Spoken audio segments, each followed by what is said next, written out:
Roberta, a reunião é sua. Só vou te pedir para as 20h35 você me devolver, por favor. 20h35. Vou Jesus até te antes um ilumine. pouquinho. Não, Devo não te devolver até precisa. antes. É todo tempo, é todo seu. Tá bom.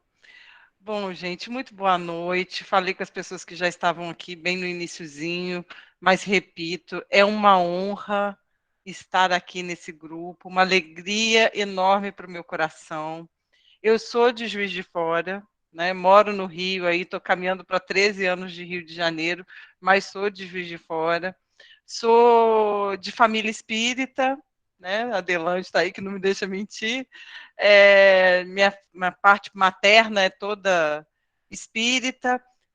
Frequentei evangelização infantil, fui estimulada aí na mocidade espírita.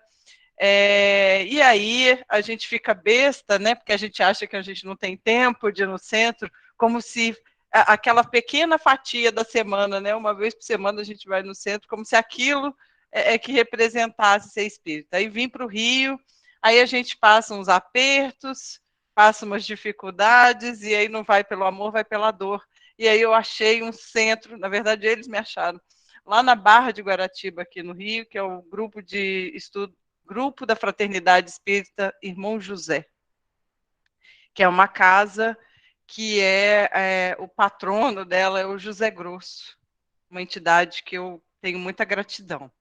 E aí comecei a fazer estudos aqui, mas fazer estudos com essa turma aí de Juiz de Fora acalenta o meu coração, muito mesmo, viu?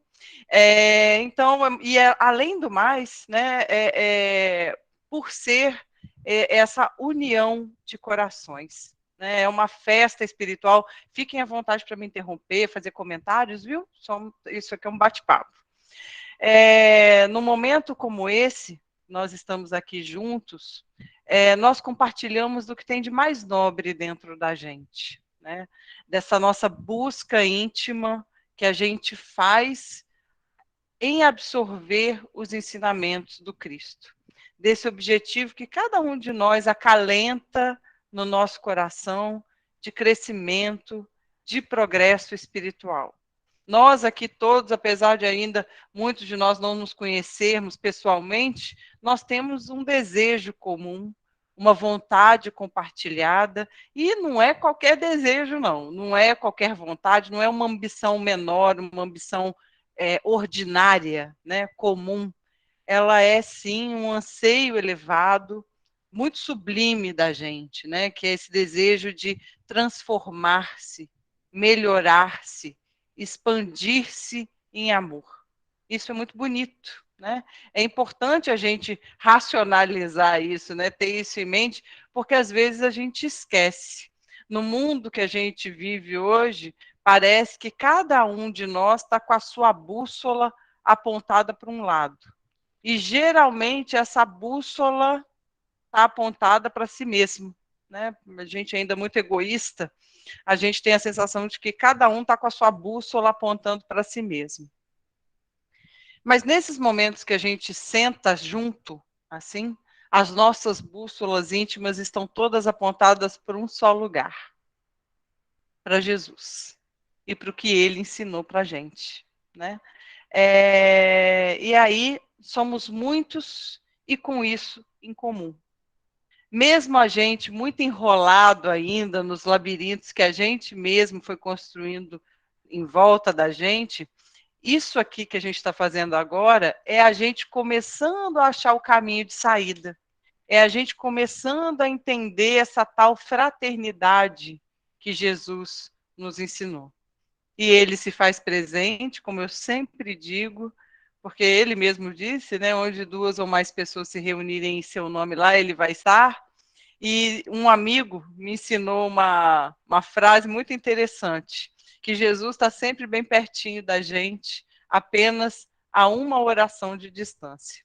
Então, a gente está aqui nesse momento sublime de convivência com Jesus, né? Nós estamos aqui nesse momento que a gente está desfrutando da companhia do Mestre.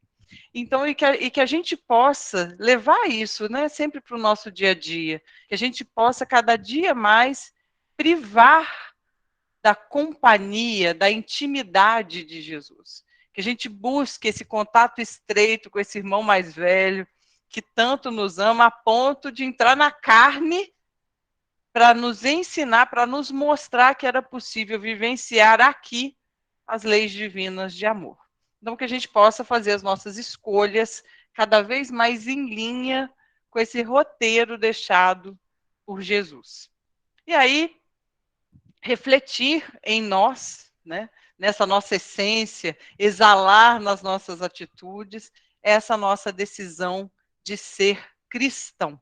Tem um texto do Bezerra de Menezes que é muito bonito, chama Cristãos Decididos. Então, que a gente possa cada dia mais ser cristão decidido. Porque às vezes a gente fica pensando, né? Poxa, cada Natal que passa fica mais distante cronologicamente dos dias que nós tivemos Jesus caminhando aqui por esse orbe. A cada ano, a cada Páscoa, a gente fica prestando atenção nessa passagem de tempo, mas isso não é problema. O que importa para nós é que a gente esteja sempre cada vez mais próximo de Jesus através dos ensinamentos dele, e isso a gente está fazendo aqui agora. Né? Jesus, nós estamos aqui com o Mestre. A nossa casa espírita é esse lar que a gente sempre nos acolhe, nos abraça, mesmo que a gente esteja à distância, a gente é um momento da gente se ligar energeticamente com a casa, com os mentores das casas, então isso é muito bonito, e que a gente também possa ser lar. A gente estava falando antes de começar aqui o estudo, fecharam-se as casas espíritas, mas cada casa virou um centro espírita, porque todo mundo está estudando, está assistindo live, então a gente pode ser lar para alguém, a gente pode acolher sempre quem chegue perto de nós. E a gente falando de reconciliação, né? Conciliar é conseguir acordo entre pessoas, ou entrar em acordo com alguém, congraçar-se, por ou ficar em paz, tranquilizar-se. E aí, reconciliar é estabelecer a paz entre, fazer as pazes, congraçar-se, como conciliar, harmonizar-se, conciliar-se. Um segundo significado de reconciliar, aí um tema um pouquinho mais religioso, é restituir a graça de Deus. O confessor reconcilia o pecador, por assim dizer. Então, conciliar é entrar em acordo, estabelecer a paz, e, obviamente, reconciliar é voltar a esse estado de paz, de harmonia. Interessante esse significado, né, que tem no dicionário, restituir a graça de Deus. Porque quando a gente se reconcilia, quando a gente faz as pazes, quando a gente perdoa, é como se a gente tivesse um banquinho de 3 pontas. É como se, perdão, um banquinho de 3 pernas. É como se o nosso ser se apoiasse num banquinho de 3 pernas. Cada perninha é a representação de uma coisa. A perninha, tem uma perninha que sou eu, uma perninha que é o outro e uma perninha que é Deus. Se falta uma delas, o banco fica meio cambeta, né? Não tem equilíbrio. Está tudo ligado. Na própria oração que Jesus nos ensinou, isso fica muito claro. Perdoai as nossas ofensas, assim como nós perdoamos a quem nos tem ofendido. Então, eu paro e faço a minha oração. Isso sou eu. Pai nosso é a perna de Deus do nosso banquinho. Pai, perdoa os meus erros. É a minha relação com ele. Assim como nós perdoamos a quem nos tem ofendido, que é o outro. É a perninha do outro. O meu irmão. Quando a gente aprende a se reconciliar com o outro, a gente se reconcilia consigo mesma e entra em harmonia com Deus, Criador de tudo que há. Obviamente, quem fala é quem mais tem que ouvir. O ouvido mais perto da minha boca é o meu mesmo, né? Então, quando a gente fala, quando a gente se refere a perdão e reconciliação, eu tenho uma história que me ajudou muito a refletir sobre isso. E que aconteceu há alguns anos atrás E não por acaso, eu estava muito perto de fazer um estudo sobre perdão. Já estava agendado para falar sobre perdão uma semaninha, 2 semaninhas depois. Eu saí para jantar com uma amiga aqui no Rio, e a gente estava sentado, né, durante o jantar, conversando e falando da nossa infância, da nossa adolescência, né, da nossa vida um pouco antes da gente se conhecer. E eu contei uma experiência que tinha muitos anos, eu tinha uns 9 ou 10 anos. E quando eu acabei de contar, à medida que eu fui contando essas lembranças, né, para essa minha amiga, eu fui revivendo aqueles sentimentos, fui sendo tomada ali, os sentimentos foram aflorando, eu fui ficando com raiva, e quando eu terminei de contar a história, eu dei um soco na mesa. Eu falei, olha, e aí ele fez isso, e dei um socão na mesa. E aquilo ali me assustou demais.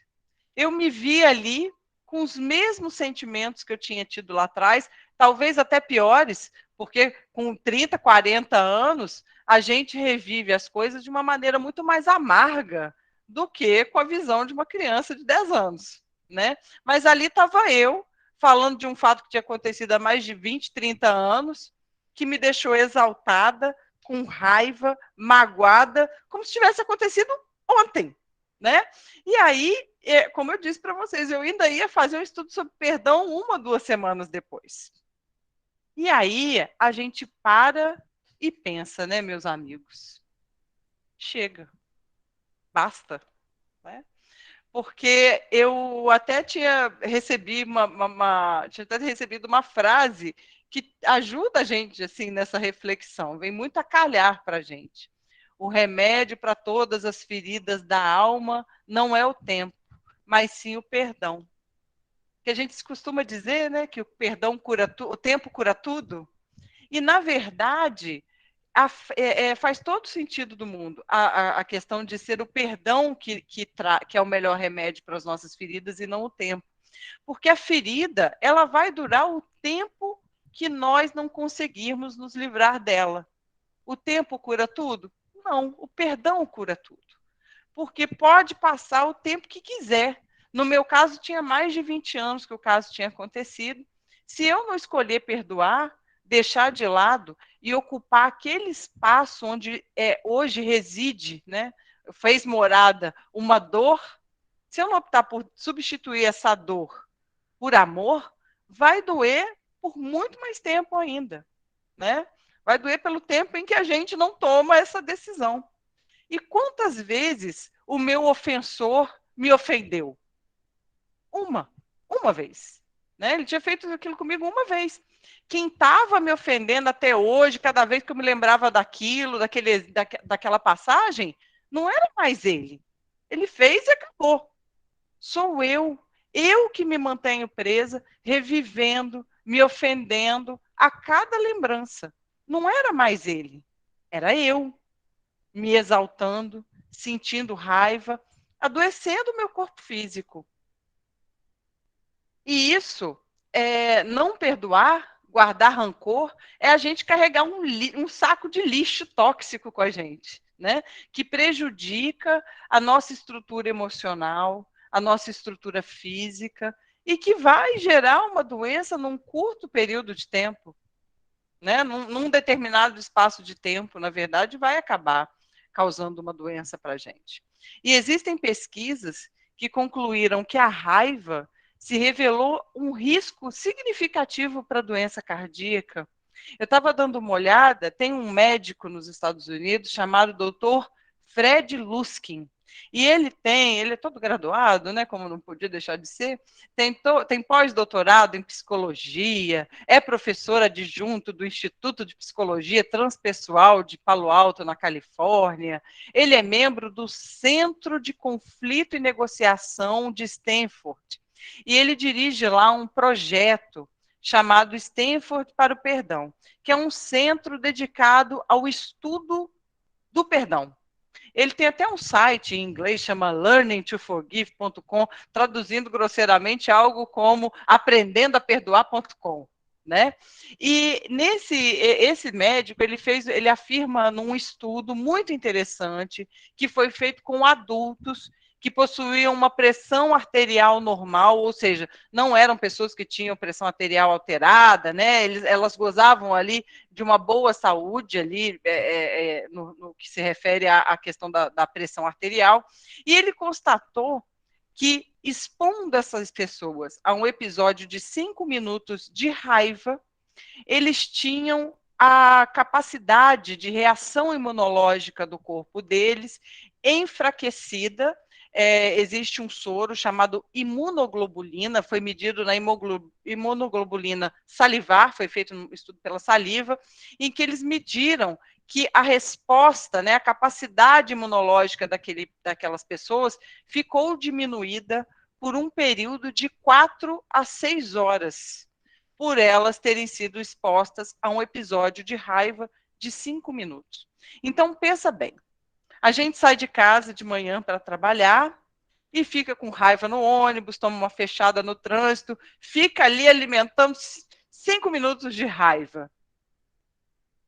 Ficamos de 4 a 6 horas ali com a resposta imunológica do nosso corpo diminuída. Aí, na hora do almoço, nós temos mais um episódiozinho de raiva, passamos mais um cadinho de raiva. Novamente, cai a nossa capacidade. A hora que o nosso corpo está recuperando, diminui de novo a nossa capacidade de resposta imunológica. Saiu do trabalho, pegou o trânsito de novo, aqui no Rio, então, que o trânsito é um negócio de doido, mais um tantão. Quer dizer, você ficou com a sua resposta imunológica naquele dia diminuída quase que o dia inteiro. Porque você ficou com raiva, às vezes, de manhã, na hora do almoço, de manhã, de tarde, de noite. É igual telecena, né? De hora em hora a gente passa uma raivazinha e aí a gente fica com o corpo mais suscetível a doenças. Essa imunoglobulina, ela é um anticorpo que tem no nosso organismo e ela está presente na saliva, na lágrima, no leite, nas mucosas, na mucosa do trato gastrointestinal, no trato respiratório e geniturinário. Então, às vezes, a gente está super preocupado com a guerra na Ucrânia, né? Que absurdo ter guerra, mas, de repente, não consegue fazer paz nem dentro de casa. E a gente está ficando mais doente por causa disso. Né? O que adianta a gente com raiva, preocupado? Nossa, tem que ter paz lá na Ucrânia e na Rússia, mas dentro de casa mesmo a gente não está atento a manter a paz. Tem um livro da Joana de Ângeles, que é esse aqui, o Plenitude, né? Excelente livro. E nesse livro tem um capítulo 9, que se chama Processo de Autocura, que trata exatamente desse tema, de curar-se de doenças. E Joana de Ângeles, ela nos traz assim, umas observações muito valiosas sobre a nossa capacidade de cura. Nesse capítulo 9, a Joana de Ângeles, ela fala em 4 fatores que propiciam a autocura. O primeiro e o quarto, eles têm uma relação muito direta com reconciliação e com perdão. O primeiro deles, Joana nos diz o seguinte: observe-se o pensamento. Qual o teor preferencial, né? Para onde que vai a nossa cabeça preferencialmente? A fim de que irradie energias positivas e saudáveis. E Joana ainda fala: a irritação, a ansiedade, o inconformismo, não perdoar é não conformar-se com alguma coisa que aconteceu, né? O ciúme, a rebeldia devem ser rejeitados sempre que eles se insinuem nas nossas paisagens mentais, sempre que eles apareçam na nossa mente, por serem portadores de raios destruidores. Agora, olha bem o que Joana nos diz. Raios destruidores que atingem os fulcros celulares, são as sustentações, a sustentação das células, e os desarranjam, alterando-lhes o ritmo e a multiplicação. Joana está nos dizendo que esses sentimentos aqui, que não são às vezes muito corriqueiros no dia a dia, o efeito danoso que ele tem nas nossas estruturas celulares. Eu não vou voltar nem muito no tempo. Vou perguntar para vocês, não precisa me responder. Meus amigos, nos últimos 30 dias, vocês ficaram ansiosos com alguma coisa? Vocês ficaram com raiva de alguma coisa? Alguém aí ficou revoltado com alguma coisa, indignado com alguma coisa, perdeu a cabeça? Ou isso ainda está na sua cabeça? 30 dias, não precisa voltar muito, não. Olha que a história que eu contei, eu voltei 20, 30 anos, eu ainda estava exaltada. Mas nos últimos 30 dias, será que cada um de nós aqui não passou por um episódio que deixou a gente, né, com aquela angústia, aquela raiva, aquela vontade de extravasar? Né? Não precisa me responder, obviamente é uma autoanálise, mas eu tenho certeza que todo mundo aí está pensando, opa, né?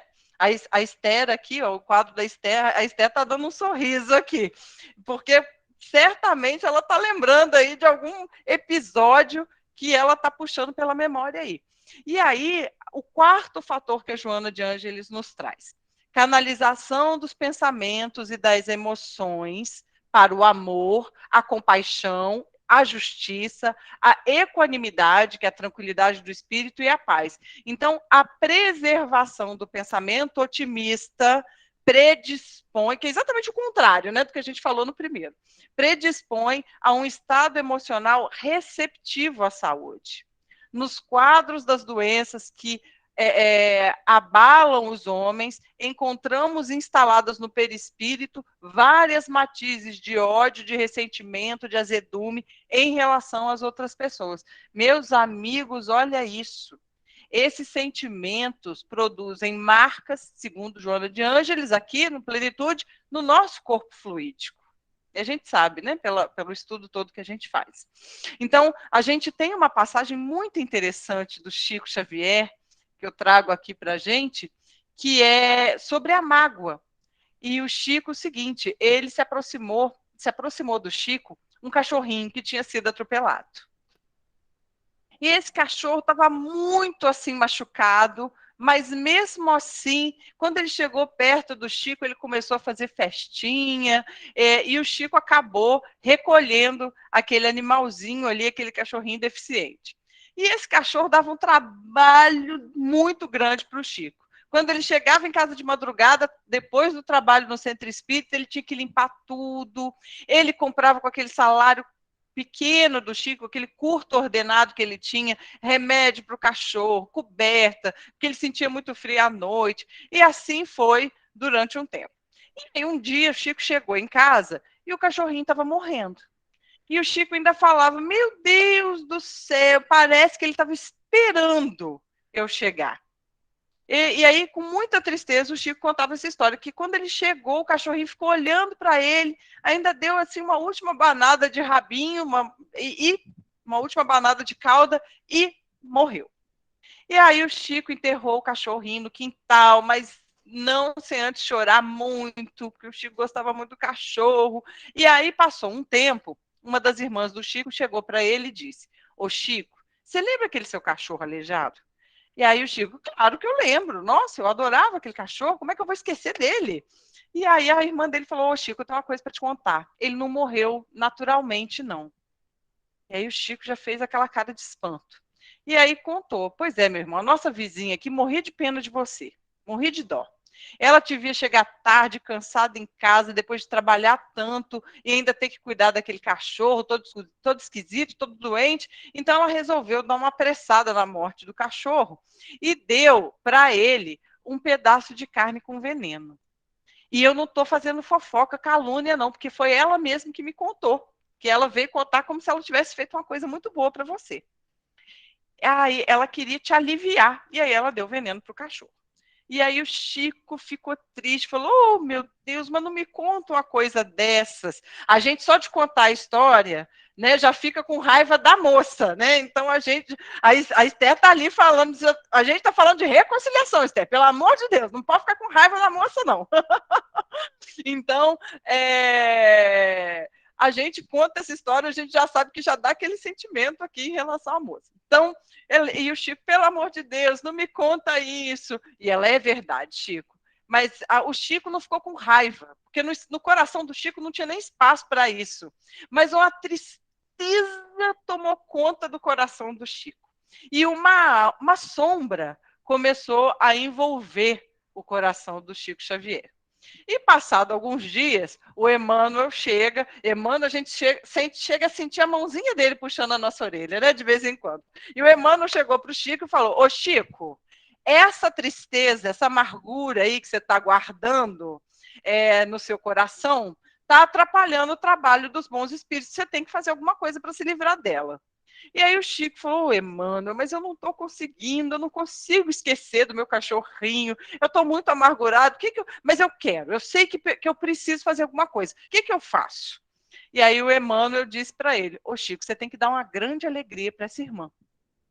E aí o Chico, né, eu vou dar alegria para ela, mas eu fui ofendido, ela que matou meu cachorro. E aí o Emmanuel ainda responde para o Chico, Chico, a receita não é minha, não. É do nosso Senhor Jesus Cristo. Fazei o que vos aborrecem. Eu acho que você está precisando ler o Evangelho. Né? Brincou com o Chico que ele precisava ler o Evangelho.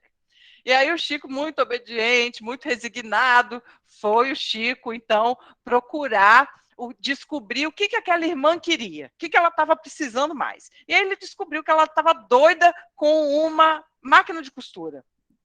E aí o Chico comprou a máquina de costura, parcelou em 1000 vezes para poder conseguir dar o presente. E quando ele chegou, quando ele foi visitar com a máquina de costura na mão, ela ficou tão feliz quando ela viu o Chico chegando, que ela correu para ele e deu um abraço com tanto amor, com tanta ternura, que uma luz muito intensa se desprendeu dela e envolveu o Chico dos pés à cabeça.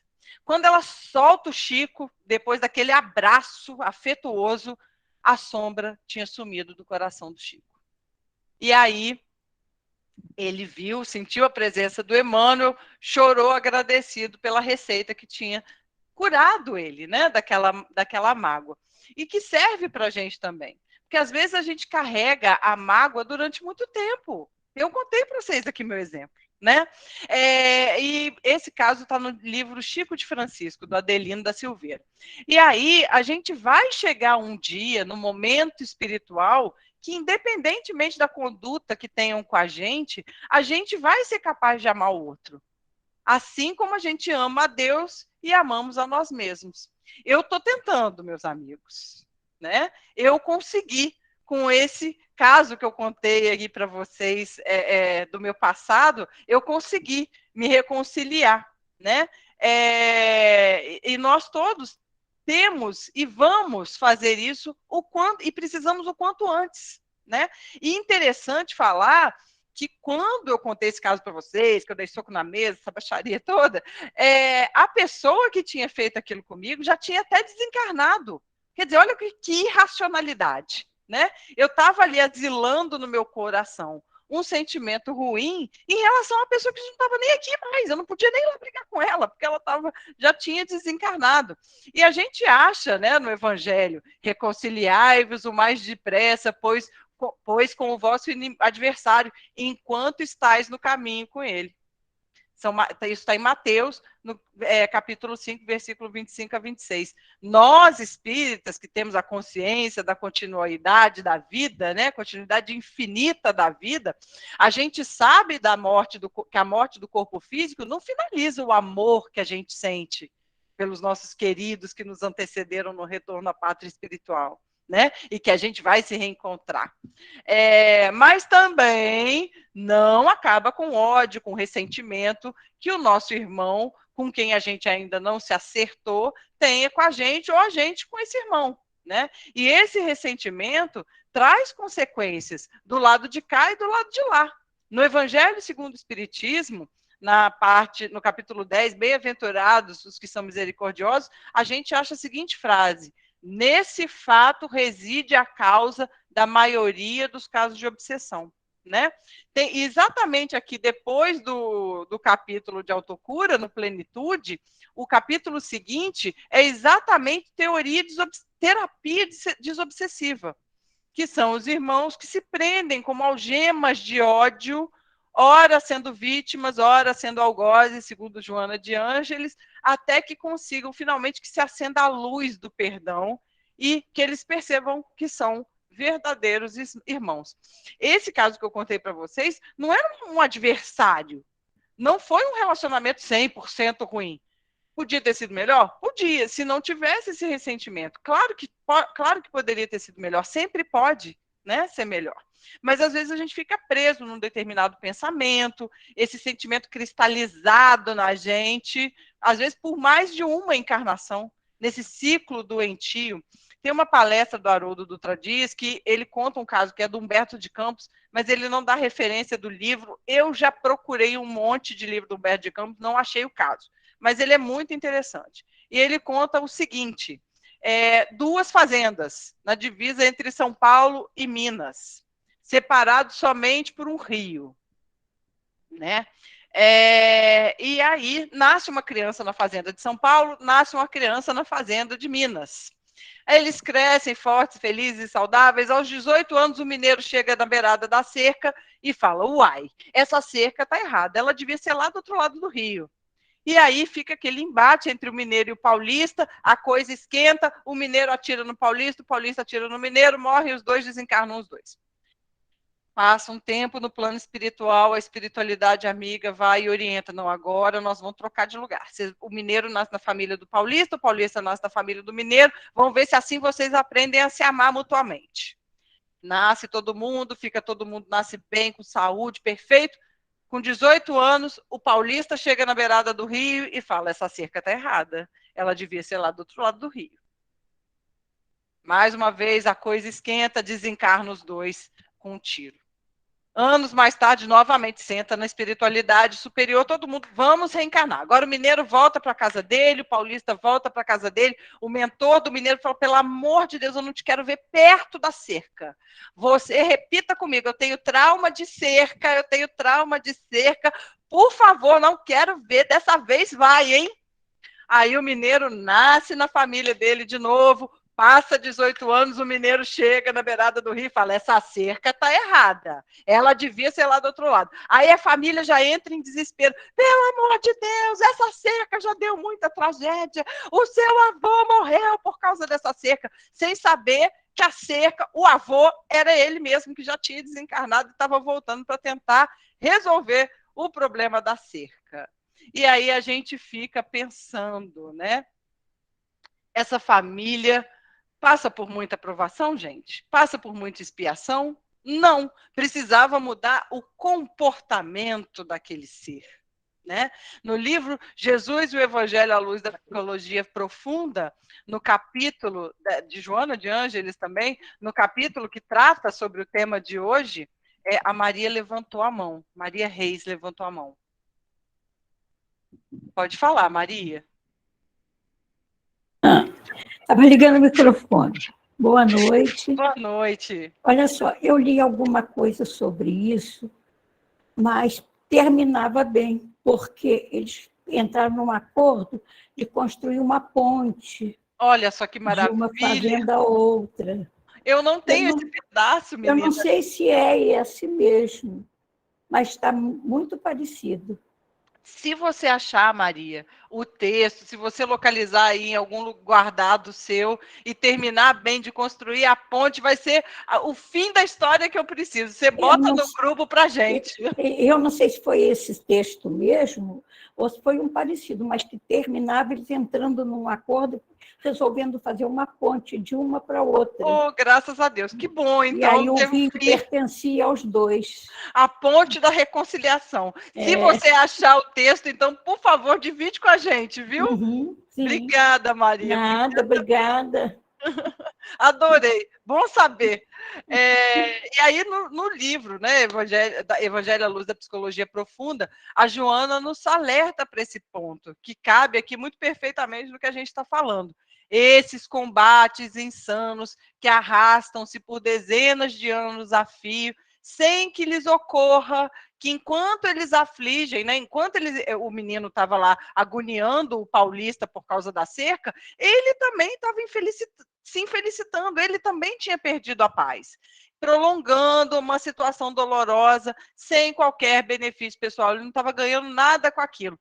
E não tem jeito. O nosso destino, como a Maria bem trouxe, o destino é acertar, gente. A escolha vai acertar na próxima, daqui a 30 encarnações, mas uma hora a gente vai ter que acertar. Então, se a gente for muito inteligente, muito esperto, a gente já resolve isso aqui de uma vez, né? Essa família, então, não vivia muita expiação. Era necessário uma mudança de comportamento, uma mudança de padrão, porque não é o sofrimento que fazia esse espírito crescer, era aprender a deixar de odiar, de competir, de ser vaidoso, orgulhoso, né? Perdoar e passar a viver em paz. É isso que a gente precisa fazer com os nossos inimigos. E quem é o nosso maior inimigo? A gente mesmo, né? Nós mesmos. O nosso auto-julgamento, muitas vezes, também é muito, muito atroz, né? O nosso auto-perdão é o mais difícil. Tem um texto do Osho, o Osho é muito controverso, eu sei, mas tem um texto dele que me chamou muita atenção. Ele era um líder de meditação, né? Ele queria o despertar de consciência através da meditação, e ele disse uma frase muito relacionada a esse auto-julgamento que a gente faz, essa nossa dificuldade de se reconciliar consigo próprio, né? Que é o seguinte: um dos meios de evitar a nossa desconexão do nosso eu com o divino, com o Pai, é parar de julgar a si mesmo. Pare de se julgar e evite criar laços kármicos geradores de sofrimento. Agradecer é a melhor forma de fortalecer a nossa conexão com o divino. Pois quanto maior for a nossa gratidão, mais bênçãos de amor, de alegria, de paz, virtudes positivas e prosperidade ele nos enviará. Não desperdice o seu tempo, a sua vida, julgando o que o ego entende como imperfeição, como debilidade, como erro ou fracasso. Aceite-se com docilidade, com amor. O amor sempre lhe dará uma nova energia, um novo significado, uma nova força. A gente só consegue amar o outro com o amor por nós mesmos. Como eu vou dar algo que eu não tenho?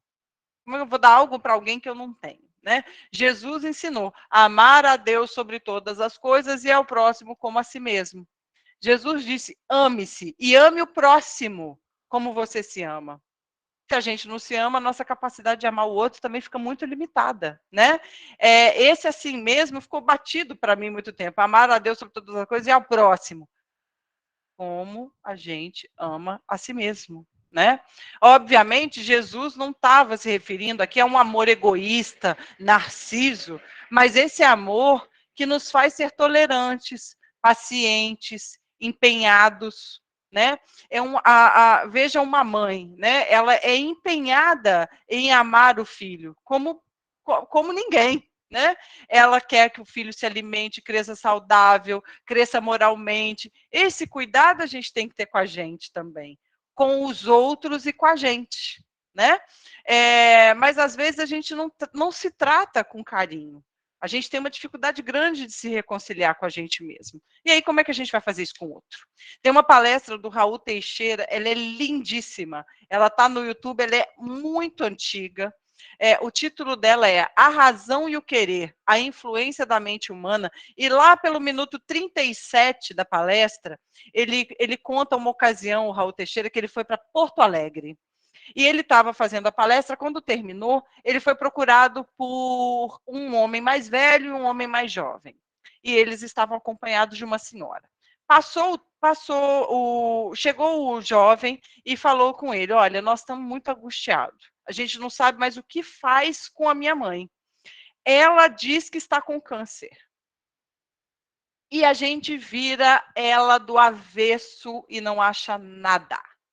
Eu já levei ela em todos os médicos que você puder imaginar. Não encontro nada. Ela com essa ideia fixa, com essa certeza de que ela está doente. A gente chegou a mandar o caso dela para um congresso de oncologia na Argentina. Nada. Ninguém achou nada. E aí o Raul já estava ali pensando o que ele ia falar para aquele jovem, e o mentor do Raul diz para ele: eles estão certos, ela não tem câncer. Ela também está certa, porque ela está cancerosa. O pensamento dela é tão doente que ela vai adoecer e quando a doença aparecer vai ser um desencarne rápido, porque o organismo dela está completamente desgastado. Veja bem, uma doença que não existia no corpo dela. Mas ela ia desencarnar rapidamente porque ela estava cancerosa por causa do pensamento dela. E aí o mentor do Raul ainda diz mais, segundo ele conta na palestra. Quando a doença aparecer, vai ser igual água no açúcar, vai dissolver, porque ela está com as forças dela completamente minadas. Lembra dos ensinamentos de autocura da Joana de Ângeles que a gente falou aqui? Que tipo de pensamento está vindo muito na nossa cabeça? Sempre que aparecer o pensamento na nossa paisagem mental, a gente tem que estar vigilante e mudar esse padrão de pensamento. Ela se deixou levar. E aí o Raul pediu para continuar recebendo notícias daquela senhora, e o filho se comprometeu a mandar. Passou 15 dias, o Raul recebeu um telegrama. Você vê como que a palestra é antiga, né? Não mandou mensagem de WhatsApp, não ligou. Ele mandou um telegrama para o Raul Teixeiras falando que a mãe dele realmente estava doente, estava com câncer, e 3 meses depois ela desencarnou. E aí o mentor do Raul explicou que ela produziu aquele câncer porque ela tinha feito um aborto na juventude. E ela então precisava, quase que como uma justificativa para ela mesma, ter aquela doença como se fosse para reparar aquele erro.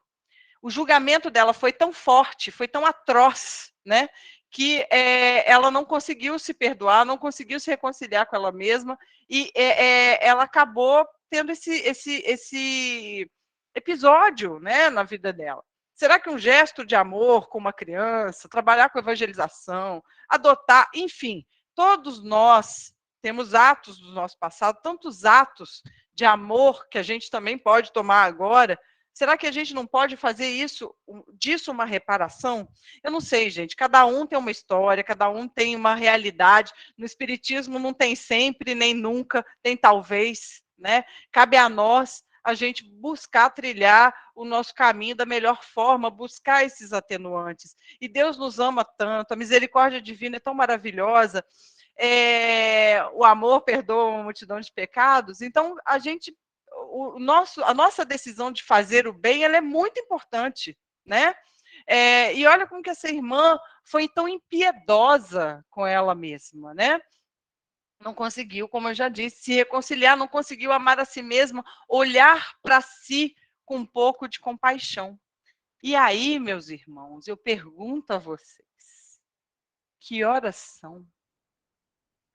É hora de botar em prática os ensinamentos do nosso modelo e guia, Jesus. Como eu disse no início do estudo de hoje, nós estamos aqui. E Ele está conosco sempre, nos amparando, nos orientando através do seu exército de espíritos angélicos que nos ajudam o tempo todo. É hora de colocarmos em prática os ensinamentos que a gente absorve, que a gente busca, que a gente se empenha tanto em absorver. Ele precisa passar para as nossas mãos, né, para a prática. Nesse livro, Jesus e o Evangelho à Luz da Psicologia Profunda, que eu falei, no capítulo que trata de reconciliação, Joana nos lembra uma frase muito importante do mestre. E Jesus lhe disse: ninguém que lança a mão do arado e olha para trás é apto para o reino dos céus. Lucas capítulo 9, versículo 52. Não olhemos mais para trás. Nós não podemos mais. O ensinamento está dado, né? Como diz o mineiro Beto Guedes, a lição sabemos de cor, só nos resta aprender. A gente já sabe, a gente precisa arregaçar as mangas e trabalhar, né? Amar a Deus sobre todas as coisas e ao próximo como a si mesmo, sendo que esse amor tem várias faces. É paciência, é compaixão, é perdão, amor em movimento, que é a prática da caridade. Na pergunta do Livro dos Espíritos de 880, número 880, perdão, gasguei aqui, de número 886, em que Kardec pergunta qual o verdadeiro sentido da palavra caridade como a entendia Jesus.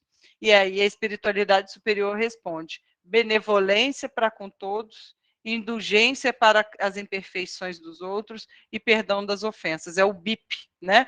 Ou seja, boa vontade, bondade para com todos, ser tolerante com as imperfeições do outro e perdoar as ofensas. Isso é um exercício diário. E se a gente não consegue hoje, não pode ficar triste, não pode ficar deprimido, né? Isso só dificulta a nossa reconciliação com a gente mesma. A Esther levantou a mão. Pode falar, Esther. Roberto, na verdade é minha mãe que quer falar, vou passar a palavra para Por ela. favor, então. Oi, Boa noite. Roberto, boa noite a todos. Eu lembrei porque eu tive câncer e no primeiro dia que eu fui fazer a primeira quimioterapia, a médica, a doutora Cristiane Neuro, ela falou comigo: olha, Mara, 99% do tratamento vai ser os seus pensamentos. Se você tiver pensamentos positivos, o tratamento vai dar certo. Agora, se você for negativa, não vai adiantar nada o tratamento. Porque 1% só vai ser a quimioterapia. O resto vai ser com você. Que coisa bonita, Mara. Obrigada por ter compartilhado isso com a gente. Sinta-se abraçada, viu? Sinta-se abraçada. Fiquei emocionada com a sua participação. Muito obrigada. Obrigada. Boa noite. Sinta-se abraçada, minha amiga, de verdade. Então, se a gente não consegue isso hoje, não é para a gente ficar triste. Às vezes, todo mundo tem um dia difícil. Às vezes, mais de um dia difícil. Às vezes, um mês difícil, um ano difícil. Mas a gente não pode ficar triste, porque isso só dificulta a nossa reconciliação com a gente mesmo. Eu aprendi 2 frases que eu tenho tentado manter elas na minha cabeça todo dia. Que é: a gente tem que aprender a descansar e não a desistir. Né? Às vezes a gente firma o propósito, fala assim: nossa, eu vou começar a fazer caminhada. Vou começar a caminhar segunda-feira. Aí a gente caminha segunda, a gente caminha terça, aí quarta chove, aí quinta a gente já fica com preguiça, aí sexta a gente não vai e fala: desistir, já não vou mais na caminhada. Mas se a gente descansar e não desistir, beleza, não fui quarta, não fui quinta, não fui sexta, amanhã eu tô lá de novo na caminhada. A gente descansa, mas não desiste. Né? Persiste. Falhou agora, amanhã tenta de novo no momento seguinte. E a outra frase que eu tenho guardado, a gente é muito engraçado com esse negócio de desistir, né? Às vezes a gente chega no mês de dezembro, a gente faz uma porção de ano novo, vida nova. Nossa, eu vou fazer isso, eu vou fazer aquilo outro. As propostas de novidade na nossa vida não chegam, às vezes, nem em fevereiro. Janeiro mesmo a gente já desistiu, deixa só para o ano que vem. Então a gente não pode desistir. Mas a outra frase que eu estava falando é: natura não facit saltum, que é do latim: a natureza não dá saltos. Ninguém vai virar espírito puro amanhã. Né? A gente está aí numa longa caminhada. A gente, né, já construiu muita coisa, ainda falta construir mais muitas outras. Nós já estamos fazendo isso ao longo da nossa história. Nós hoje, eu costumo dizer, nós hoje estamos na nossa melhor forma espiritual.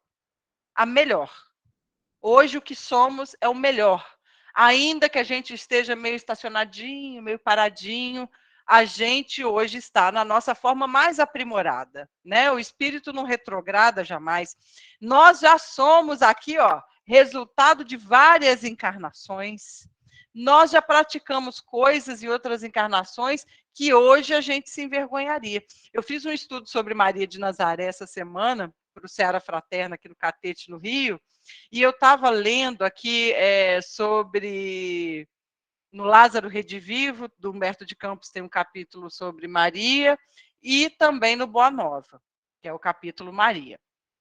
E aí eu estava pensando, no capítulo do Lázaro Redivivo, o Humberto de Campos fala muito do tempo ali, daquelas horas que antecederam a crucificação, da angústia de Maria, da agonia. Ela fazendo prece, ela fazendo oração, contando que algo ia acontecer para libertar Jesus do Calvário ali. nesse livro, acho que é Eis aqui a tua serva, algo assim, sua escrava, algo assim. Se eu tivesse com um livro aqui, eu falava para vocês. Mas, e aí eu fiquei pensando, meu Deus, eu me pego tanto com Nossa Senhora. E já pensou se eu era uma das pessoas que estava lá na Via Crucis, falando impropérios para Jesus?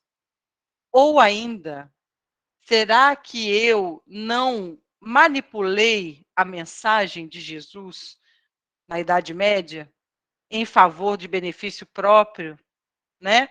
Ou ainda, será que eu não estava lá no circo romano curtindo os flagelos, me divertindo às custas do sofrimento do cristão que já tinha entendido a mensagem lá atrás? Porque quando a gente fala, por exemplo, de Idade Média, de Inquisição, a gente sempre fala, eu fui para a fogueira. A gente é o martirizado, mas às vezes a gente estava do outro lado. A gente às vezes estava mandando. Então, graças a Deus, a gente tem o esquecimento do passado. Né? Eu fiz esse adendo aqui para falar de esquecimento do passado, porque às vezes eu tinha um pouco de falava, eu não gosto muito desse negócio de esquecer do passado, não. Porque eu não lembro, como é que eu vou fazer para melhorar? Mas é uma benção, porque se a gente lembrar. Mas, então, tem muita coisa que a gente fez já, que a gente se envergonharia, mas tem muita coisa que a gente não faz mais. Tem muitos tesouros que a gente já absorveu, já aquinhoou, já guardou nos nossos corações. Tem coisa que a gente já não faz mais. Já existe progresso na gente. Nós temos as nossas ferramentas, a gente estuda, né? A gente busca saber, a gente reflete. É fácil? Não. Fácil nessa vida, meus amigos, é só engordar mesmo. O resto é difícil. Então, mas a gente precisa tentar. Só consegue quem tenta. Então, que a gente tente, que tentemos. E aí a gente vai chegar, com certeza, naquela reconciliação que eu falei no início, do banquinho com o outro, com a gente mesmo e com o Pai. Era isso que eu tinha para falar hoje, gente, para nós aqui.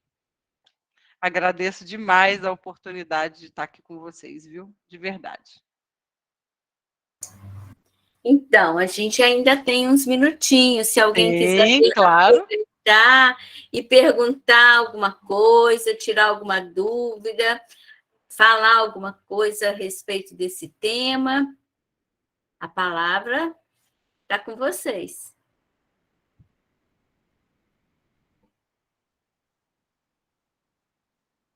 Se não, porque Pedro quer falar. Não, só aproveitando aí também um pouco do gancho, né, do que a Roberta comentou e aí o que a Mara trouxe para a gente, é só deixar uma sugestão de uma série, né, quando chegar aí o final de semana, alguém quiser assistir, chama Rio, que é curar, né, em inglês no Netflix, e que relata justamente isso, traz várias pessoas, vários exemplos de pessoas doentes e que estão passando por um tratamento e mostrando como que a fé, como que a religião e como o poder do pensamento atua no combate e na recuperação daquelas pessoas. Então, eu me lembro agora, assim, que tinha por exemplo, uma mulher lá que ela estava passando por quimioterapia e tudo mais, e ela imaginava os raiozinhos, vamos dizer assim, né, combatendo as células cancerígenas e ela se melhorando. Então, quando a gente pega todos esses conhecimentos que a doutrina espírita nos fornece, junta né, com a palestra de hoje, com tudo que a gente vai aprendendo no espiritismo, e já ver a ciência corroborando com isso é muito bacana, né? O progresso e ainda o que ainda está por vir que a gente não conhece, né? Qual o poder da nossa mente que ainda vai desaflorar nos próximos anos, né? É isso aí. É isso aí, muito interessante. Eu acho que eu já vi mesmo, o Pedro, essa série no Netflix, valeu a dica. Vou tentar assistir no fim de semana. Eu vou colocar lá no grupo depois o legal. nome direitinho. Silvânia também quer falar. Boa noite. Existe em vários lugares o tratamento, né, com cães, né, que eles levam os cães nos hospitais, né, e tudo. Por quê? Porque ali existe, né, acende aquela luzinha lá no coração das pessoas, começa o amor a surgir ali. E é dali que vai vir a cura. É Só isso esse lembrete. mesmo. É isso aí, é isso aí. A alegria, né? Aquele ambiente de amor sendo despertado pelos bichinhos, ele é fundamental, né, no processo de cura das pessoas. Ô, Roberta, nós temos aqui em Juiz de Fora, na Universidade Federal, um grupo de médicos e de pessoas que estão trabalhando a respeito da fé e a medicina, né? A ciência e a fé. O doutor Alexander Moreira, ele faz esse trabalho, há pouco tempo ele deu até uma entrevista na Record, falando a respeito disso, e é um trabalho assim, muito bonito. Eles tiveram, inclusive, eles trouxeram aqui, eles trouxe aqui, porque assim, ele não tinha um lugar, então ele trouxe aqui para a FEAC. Ele trazia médiuns que fazem psicografia e estavam reivindicando pessoas que tinham perdido pessoas mais recentes. Tinha que ter no máximo 3 anos de desencarne. Então, assim, houve muito encontro, sabe? Muita coisa bonita que teve. E ele faz esse tratamento, esse estudo a respeito da fé e da ciência juntos, como que tem assim, uma influência nas UTIs, sabe? Tem até um caso que uma senhora, o médico chegava perto dela e falava com ela assim na UTI, o dia lá fora está tão bonito, acorda para você ver o dia, para você ver o sol, nosso sol está maravilhoso. E ela foi, sabe, ela foi se envolvendo com aquilo, e aquilo trouxe a melhora para ela. Então, assim, é impressionante como o pensamento, né, a energia do pensamento faz esse trabalho. Sim, muito bacana isso, né? A ciência se rendendo, né? Isso. E o Espiritismo ele trouxe isso tão antes, né, para nós. Tem uma monografia, se eu não me engano, é da própria UFJF, que estava avaliando as informações que André Luiz traz na obra dele e coisas que na medicina só apareceram muito tempo depois. Isso mesmo, É muito interessante, muito interessante. Não é difícil de achar a monografia, inclusive, na internet. E aí a conclusão da monografia, e fala muito, né, da questão da pineal, que André Luiz já traz muito nos livros dele, e que isso, nosso lar foi, acho que é de 1940 e pouquinhos, e só 60 anos depois é que a medicina começou a despertar para algumas funções ali muito importantes no organismo, mas que Chico Xavier já trazia. E na conclusão da monografia estava assim, olha, difícil, porque o Chico, uma pessoa que não tinha um estudo técnico, né, não era um cientista na época, como é que ele escreveu isso, né, desprezando, obviamente, a possibilidade da mediunidade? Ou ele chutou, chega um ponto que uma das 3 possíveis conclusões era como ele não tinha acesso às informações, não era um cientista, não era um letrado nessa área, ele pode ter ali, num grande devaneio de como é que eles falam, gente? Ficção científica, ter acabado acertando, que é improvável. E aí a terceira opção mesmo lá do final da monografia ou ele realmente era médium, existia a possibilidade dele fazer esse intercâmbio com o médico do espaço, e aí então ele conseguiu trazer com muita antecedência as informações que a medicina só chegou à conclusão mais de 60 anos depois, e eu acho que ainda vem mais coisa por aí. Quanto à glândula pineal, Dr. Sérgio Felipe, eu não sei se você já viu alguma live dele, ele explica muito sobre a glândula pineal, sabe? Assim, Sérgio Felipe, vou anotar aqui. Sérgio Felipe, ela é responsável, né, pela mediunidade também, sim, né? Sim. Então, assim, muito, muito legal também. E doutor Alexander Moreira também, se você quiser dar uma olhadinha, daqui da universidade, ele tem muitas lives com ele a respeito desse trabalho que eles fazem de trazer a fé para a ciência, para ajudar os pacientes. É muito importante. Esse papel da fé, esse texto do Bezerra de Menezes, Cristãos Decididos, me mexeu muito comigo. Porque às vezes a gente fala, eu sou cristão, sou espírita, mas às vezes a gente não sabe se a gente é espírita ou um saco de batatas, né? Porque a hora que a coisa vem, a gente não se comporta efetivamente como espírita. Então, a fé e a ligação que ela tem, né, com o nosso comportamento, com o perdão, com a nossa busca em tentar melhorar-se, é o caminho, gente. Já está chegando a hora aí de vocês começarem a vibração. Eu vou até pedir licença para sair antes da vibração, porque eu tenho um outro compromisso aqui, espírita.